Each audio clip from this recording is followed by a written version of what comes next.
Sami Stearns, and she is speaking to us on You Cannot Handle the Truth, How Post-Truth Society Endangers the Family.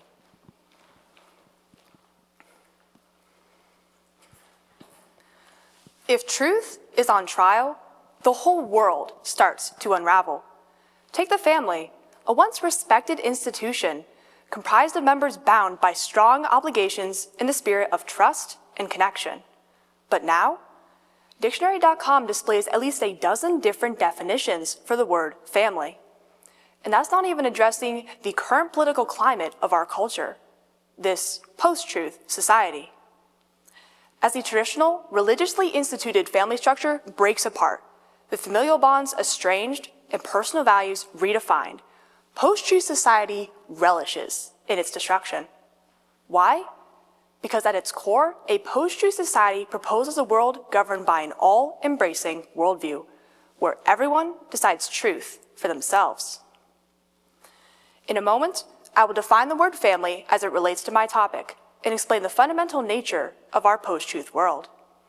Then, I will outline 3 areas the family is currently under attack by post-truth society. First, through the crippling of households and rewriting of parental responsibilities. Second, through the influence of the transgender movement. And third, through government policies that threaten the very idea of the family. For the sake of this speech, I will define the family as a basic social unit consisting of parents and their children. I will refer to this definition as the traditional family structure. It is not my intention to address extended family or the archetype of the traditional family, denoting a breadwinner and a homemaker today. As for post-truth society, Dictionary.com describes it as an environment in which facts are viewed as irrelevant or less important than personal beliefs and opinions. How did we get to a place where facts are considered insignificant, or worse, completely irrelevant? Carl Trueman, author of Strange New World, concludes that the origins of post-truth society are deeply rooted in the Romantic era of the 1800s and the sexual revolution of the 1960s. During the Romantic era, the prevailing thought was that God's order, and indeed God himself, did not exist. Therefore, the individual needed to find their own meaning in life and define their own identity however they pleased. More than a century later, the sexual revolution, inspired by the Romantic era, sought not simply to increase the routine transgression of traditional sexual codes, but rather to repudiate the very idea of such codes in their entirety. Without any regulations on appropriate social or sexual conduct, everything gradually became fair play. What does this mean for the family? Well, with the advent of new technology during the sexual revolution, such as contraceptives, monogamous marriage ceased to have a monopoly on sex. Additionally, many women viewed marriage as the stronghold of male domination, so the desire to break from tradition prompted the push to reshape marriage and explore new sexual territories. To summarize, our post-truth world promotes feelings over facts and has roots in ideologies that spurn traditional marriage, a traditional family, and a traditional household. In our world today, a post-truth household can be characterized by a warring, information-rich environment, an increase in single-parent families, and a reassessment of parental roles. Content bombards the family on all sides, between social media, popular culture, the news, the list goes on. Each member of the family absorbs values, attitudes, lifestyles, personalities, and opinions that in turn create family turmoil and a sense of fragmentation, chaos, and discontinuity within the household. Psychotherapist Gay Turman identifies the impact of the post-truth world on the family, expressing that the home, no longer a refuge of harmony, serenity, and understanding, may become the site of confrontation between people of different ages and genders who have personal ideologies and social affiliations that are as diversely suspended as exotic species in a tropical rainforest. That is not to say that households were previously devoid of conflict, but rather that with the menagerie of topics covered by our media today, being on the same page becomes more complicated than ever before. Additionally, the growth of the single-parent family dynamic, particularly with the rise of no-fault divorce, significantly impacts the remaining parents' ability to manage their households.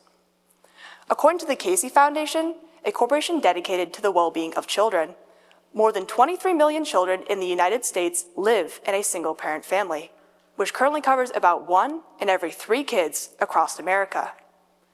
When one parent is absent and the other struggles to compensate, children can experience developmental difficulties known as adverse childhood experiences. According to the International Journal of Psychology, the incomplete function of the single-parent family dynamic due to divorce or other such circumstances can result in a higher possibility of adjustment problems in children and a high likelihood of depression, lack of self-regulation, and diminished cognitive agency and achievement, to name a few. As if that was not enough, post-truth culture also disturbs traditional-leaning households with 2 parents with a violent upheaval of their parental responsibilities. Author Nancy Pearcey, who writes extensively about post-truth society, analyzes that during the Industrial Revolution, many men did not want to come home to the demanding responsibilities of an active and involved family man, since the traditional male role in the family was no longer integrated into the daily fabric of the man's life.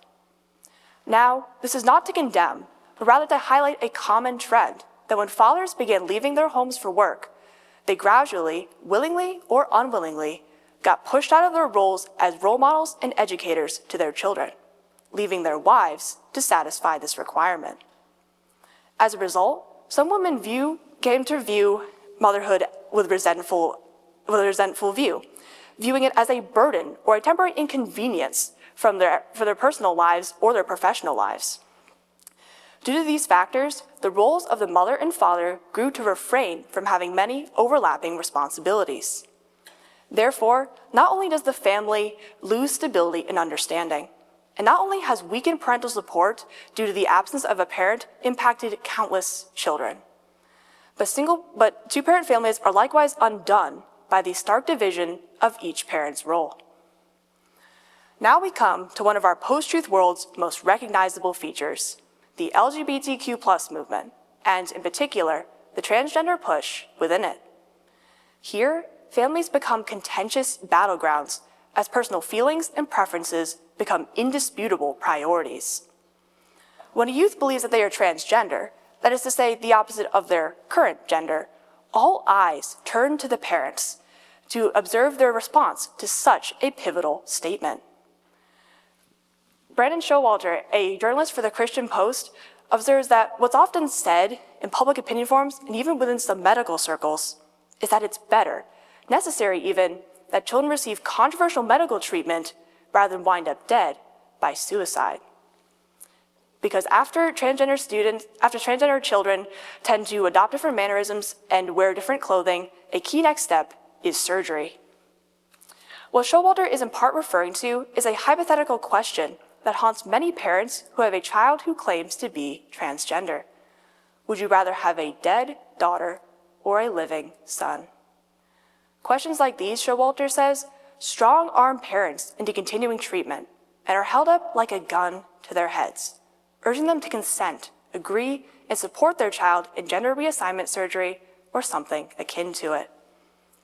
Such violations of parental authority do not go unnoticed. Rather, they are acknowledged and by some, even praised. For instance, Caitlin Ryan, a gay activist and clinical social worker, observes that the fluidity of gender is the next big wave in terms of adolescent development, and that gender has become part of the defining way that youth organize themselves and rebel against adults. In the past, youth stood up to their parents' authority through smoking or drugs or tattoos, and so gender identity is supposedly just the newest sensation sweeping the nation. Not only are the youth rebelling against their parents, as Ryan expresses, but in some cases, adults in the school, such as teachers, staff, and administrators, are helping students hide the truth from their parents. The National Education Association, or the NEA, enforces a policy in many public schools that when a trans-identified student comes out at school, the parents should not be informed, for even an inadvertent disclosure could potentially put the child in a potentially dangerous situation at home. The NEA insists that if parents take the news badly, they may harm or abuse their child. While such instances have sadly occurred in the past, the NEA paints parents as the often inevitable villains who need to have their responsibilities for their child usurped by other authority figures. Author Abigail Schreier exposes the NEA's manipulation of fear to justify keeping parents in the dark about their child's education and decisions. She claims that these schools promote their policies with their insistence that bullies are forever circling trans-identified students. These bullies torment transgender children whenever they fail to affirm them, and the only reason they are considered at all is because America's backward laws insist on allowing the intrusion. These bullies, they go by mom and dad. According to these schools, the biggest threat to allowing children to express themselves freely and receive the treatment that will finally make them feel comfortable in their own bodies is their parents. Furthermore, schools continue to push the transgender agenda by taking advantage of their young, impressionable students.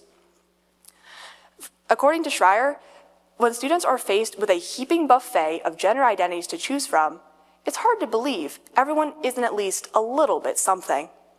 Within these schools, every action, activity, and decision starts to receive a label, to the point where a girl cannot enjoy math without seeming gender questioning, and a boy cannot take part in dance without there being some underlying traces of transgenderism. Schreier goes on to create an analogy to illustrate how the public schools infuse the LGBTQ+ agenda into their students. Imagine, she says, that a group of anti-vaxxers were brought in to speak to students about the connection between vaccines and restless leg syndrome. After the argument is made, Schreier claims that it does not seem far-fetched to assume that students who have been vaccinated would begin to notice themselves feeling strange sensations in their legs, which would leave them feeling fidgety and restless. Likewise, it would not be surprising if such students began to adopt anti-vaxxer science and became more hostile to the perceived conspiracy by mainstream medicine to deny it. Youth, especially younger children, trust figures of authority. Thus, if an educated professional insists on a connection between vaccines and restless leg syndrome, or feelings and gender identity for that matter, the youth will more readily accept it, especially if their peers do as well. Now, I'm not discrediting the ability of children to think for themselves, but grown-up authority and peer pressure remain significant motivators in a child's thinking. In summary, state-sponsored medical professionals and school representatives take over the role of parenting children in LGBTQ+ matters, and to consider transgenderism as a viable option, and a very appealing one at that.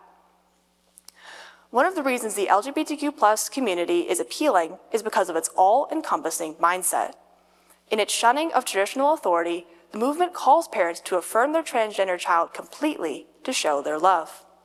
Yet, this proposed love is not often deep enough to address the true issue at hand. Author Elijah C. Neely advises parents to use their child's affirmed name and pronouns, even if they're not sure it's the right thing to do. He assures them that it is, because it says to the child, "I see who you are, and I accept you for who you are." And according to Neely, every human being needs and deserves this. The argument Neely and many others proposes assumes a non-Christian worldview by assuming that someone must be accepted for who they are, because to change would mean to be inauthentic and untrue to themselves. However, Christians believe that the world is fallen and broken, and that the people who live in it are not any less so. While they certainly possess individuality and uniqueness, it does not stem from their gender identity, and especially not from their preferences of what would make them feel affirmed or feel loved. Many parents are misidentified as out to suppress their transgender child by suppressing their child's individuality or freedom or right to feel a certain way, by weaponizing the stereotypical fear of the family that threatens to disown the transgender child. While such instances do exist, it does not warrant that all parents must consent to their child's will, and that attempts to change the child's mind are unloving or disrespectful to the child's true self. Aside from operating in educational and medical fields, the post-true state rewrites familial terms in the name of inclusivity and abolishes traditional rules concerning its boundaries, the institution of marriage, and the status of the family. Moreover, its offenses are recognizable from both a secular and a Christian worldview. To enforce SOGI, or sexual orientation and gender identity legislation, the state redefines terms, such as changing mother and father to parent 1 and parent 2, for visibility's sake. Additionally, author Nancy Pearcey says that if the state no longer recognizes the two genders, male and female, then it no longer recognizes natural families or natural parents, only legal parents, meaning that parents have no natural rights, only legal rights. When the state no longer finds a reason to acknowledge the family's value and importance, it entrusts itself with the responsibility of determining what parents can and cannot do. Without the state's acknowledgement of the existence of the family loses its standing in both society and in politics. According to Stella Morabitu, senior contributor for The Federalist, without civil marriage, the family can no longer exist autonomously and serve as a wall of separation between the individual and the state. For if marriage and family are permitted to exist autonomously, power can be decentralized in society. Therefore, she continues, the family has always been a thorn in the side of central planners and totalitarians, and the connection between the abolition of the family and the limitless growth of the state should be crystal clear. While not professedly a Christian, Morabitu calls the family valuable and attributes this to security and effective defense against the intervention of the state. What Morabitu captures here as the battle between the family and the state ultimately reveals the broader picture of an overthrowing of God's design. In my interview with the founder of Visionary Family Ministries, Dr. Rob Renow, he stated that the destruction of the family is an intentional, essential ingredient in the secular world's agenda, where you have to intentionally remove God's foundation of the family as the center of human life and replace it with the government and the state. The family has undeniable power that the government tries to take away to implement their own policies. Not only does the family limit the state's reach, but it also ensures that Christian-based tradition continues, so its current removal is certainly no accident. Now that we have explored the worldly significance of the family, we will now determine its biblical significance. Firstly, the ability to provide for and care for one's family and relatives demonstrates honorable stature and wise allocation of resources. 1 Timothy 5:8 states that if anyone does not provide for his relatives, and especially for members of his household, then he has denied the faith and is worse than an unbeliever. Respecting and serving one's family is to be a Christian's typical code of conduct, as it displays stewardship with God's provision and a fundamental understanding of one's priorities. Likewise, the fifth commandment, honor your mother and your father, demonstrates the approach Christians must take to the family. In Matthew, Jesus rebukes the Pharisees for misunderstanding and manipulating God's design. The Pharisees taught their followers to dedicate resources to God to avoid giving them to their parents, reasoning that they need not honor their parents because God takes priority. In response, Jesus states, whoever reviles father or mother must surely die. For the Bible repeats numerous times about the value of a father's instruction and a mother's teaching. Lastly, church members are called brothers and sisters in Christ, as Jesus declares that whoever does the will of my Father in heaven is my brother and sister and mother. God adopts us into his family, and he uses this imagery for a reason. In 2 Corinthians, God declares, I will be a father to you, and you shall be sons and daughters to me. God proclaims his superiority and authority over us by describing it in terms we would understand, as a father presides over his obedient children, who are extensions of his goodness and testaments to his love. Therefore, from a biblical perspective, the family is not only irreplaceable, but it also provides Christians with an accessible picture of Christian conduct and God's desired relationship with us. In a tale as old as time, humans destroy God's perfect system. In this case, his design for the family. Our brokenness permits cracks in our society, this post-truth society we now find ourselves in. In the face of a world that finds the family oppressive, outdated, unnecessary, and worst of all, inherently flawed, Christians must return to Scripture to acknowledge the family's value and importance. Too many young people in our modern day do not consider their family as important, and too many adults do not consider their responsibilities as parents or spouses to warrant more care and attention than their other responsibilities. Now, to be clear, the family is not faultless, and unfortunately, many around the world suffer the adverse effects of dysfunctional or abusive familial environments. And yet, we do not fault God for that. He created the family, and His design and purpose for it is far greater than our attempts to corrupt or sabotage His creation. Therefore, we as Christians, we who claim the family's godly origins, must represent the family faithfully in line with biblical teaching. If God's truth is on trial, as it so often is today, then we must be willing to be tried along with it, for the family is too valuable to lose. Thank you.